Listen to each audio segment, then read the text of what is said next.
Good morning mga lods. So sa video ito masasaksihan natin yung muntik ng madisgrasya yung ating kapwa rider sa isang SUV na to.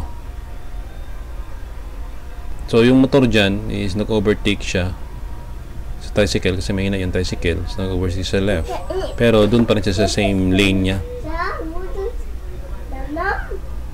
So makikita nyo naman sobrang bilis talaga ng SUV na to.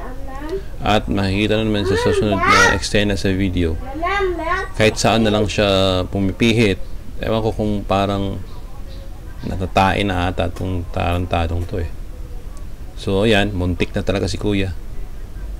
Buti na lang at nakaiwas siya. Tsaka nakapagpreno din yung SUV.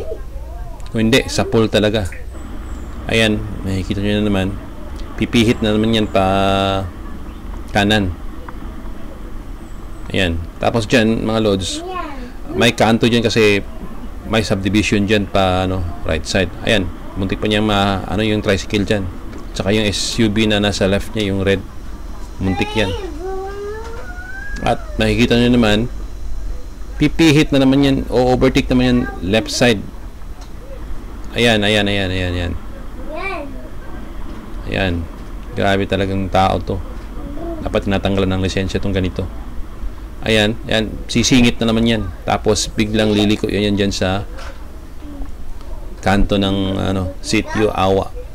Dito yan sa Catalan Grande. Tsaka may sumingit pang kamote dito, nag U-turn. Ayan shout out sa iyo. Ayan na, yun na. Lumiko na siya. Thank you for watching.